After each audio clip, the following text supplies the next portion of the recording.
บายดีเนาะทุกคนมันนี่กะป้านางมากินเขาวอยู่สวนถอนไข่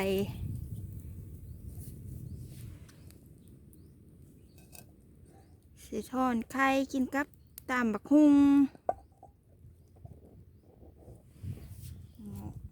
หมดแล้ว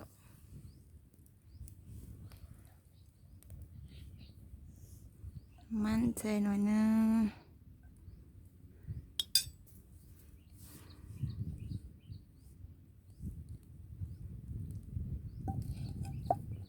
ถ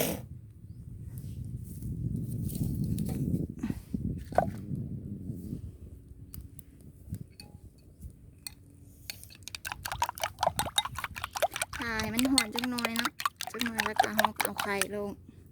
กินอยู่ป่าว่าแม่นกินอยู่ป่าหรือกินอยู่ กินอยู่สวน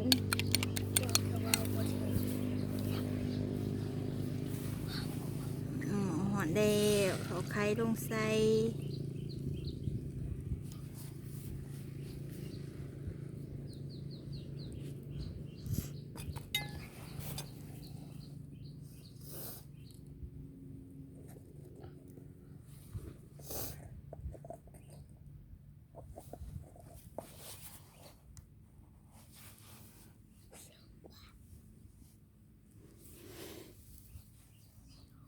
ขาจังน้อยเนาะจังน้อยไข่ซุกเนาะ